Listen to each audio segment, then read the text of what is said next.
Hello grade 11s and welcome back to the topic acids and bases.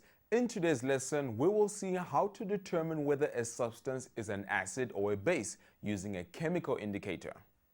These hydrangeas are flowers that change color depending on the acidity of the soil. If the soil is acidic, a chemical reaction occurs that makes aluminium in the soil available to the plant. The aluminium goes into the plant and turns the flower blue. If the soil is basic, the chemical reaction that releases aluminium from the soil cannot occur and therefore aluminium is not taken up by the plant. As a result, the flowers remain pink. This is just one example of color changes due to acids and bases in nature. In this experiment, the scientists add some tea to 4 unknown liquids, some of which may be acids and some of which may be bases. We don't know which liquids are acids and which liquids are bases. Do you notice that in the last 2 test tubes, the tea appears to be lighter in color? The tea in the second test tube appears much darker. The third test tube is in between. This means that tea is a natural chemical indicator. It allows us to group things into 2 or 3 different groups. Let us join our scientists and some learners as they prepare some other natural indicators. They will be making natural indicators out of red cabbage and beetroot leaves. Let me introduce you to some learners who are going to help me. Nobele.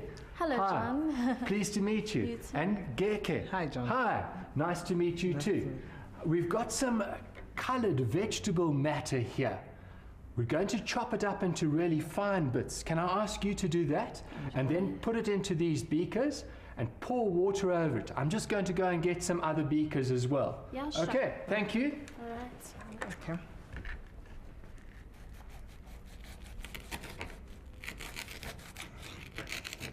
That should be enough. Yep. So now after we cut it up, we put it into a small beaker. Small one, and then We pour some hot water over that. yeah. Okay. Guess that's enough. And then water. Yeah. Give it a bit of a shake. Yeah. Wow, my water is turning blue. How about you? It's green. Blue? Yeah, that's so cool.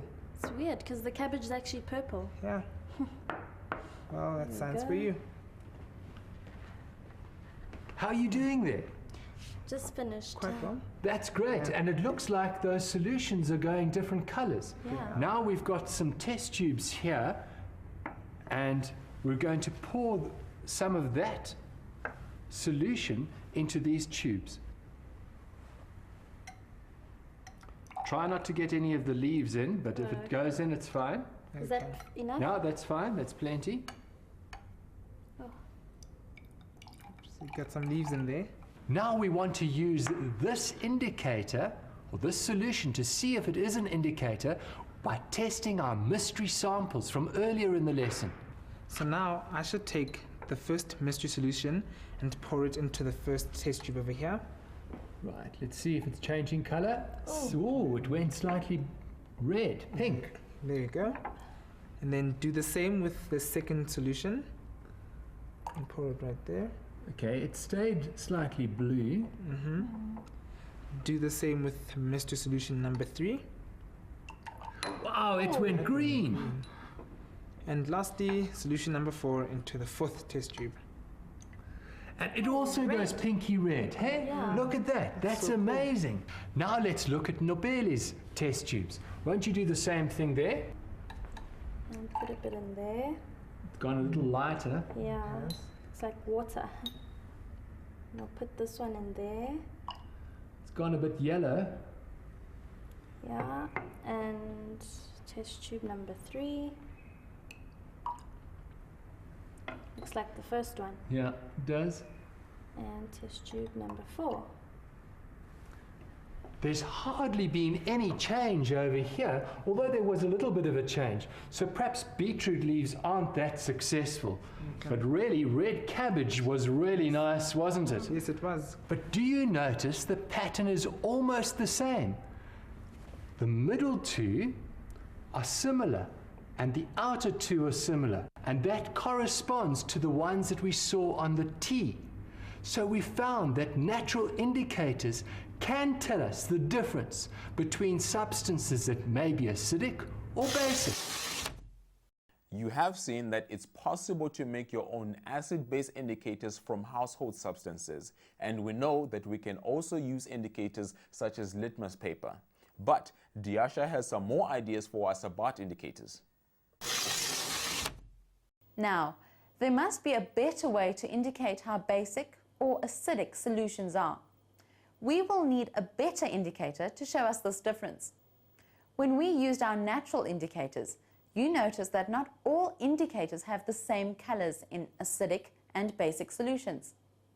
This gave chemists the idea of combining different chemicals that change color when there are even small changes in acidity. They called this indicator a universal indicator. This indicator can be used as either a paper indicator, like the litmus paper we have been using, or as a liquid that can be added to solution. This liquid can only be used when the solutions being tested are colorless. Now remember that the scale for measuring acidity is called the pH scale. It starts at 0 and runs through to 14. We can use indicators to tell us the pH of different solutions. This color chart shows us the colors of different pHs using universal indicator solution. Universal indicator is a super indicator, as it has a different color for every pH from 1 to 14. Diasha tells us more. Now, the best thing about universal indicator is that it links directly to the pH scale. So we can use the paper or the liquid indicator, check the color and read off the indicator. Let's use this indicator to test our original solutions used in lesson 1. Remember, we showed you that these solutions were acids and that this was a base. But now we can see how acidic or basic each substance is. Here I have added a few drops of universal indicator. In the first test tube, you can see the solution is a reddish color. Using the reference chart, you can read off the pH as 1. You have just seen how universal indicator works to identify the pH of different acid and base solutions. There are many other types of chemical indicators. This table shows 3 common indicators found in the lab and their different colors at different pHs. You can see that the different indicators change color at different pHs. Bromothymol blue is yellow in an acid and blue in a base and changes color at a pH of 7. At a pH of 7, it is green. Methyl orange is red in an acid and yellow in a base. It changes color at a pH of about 4 to 5. At a pH of 4 to 5, it is orange.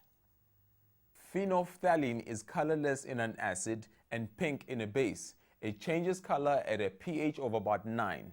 At a pH of 9, it is a light pinkish color. In grade 12, you will learn more about why we need different indicators to change color at different pHs.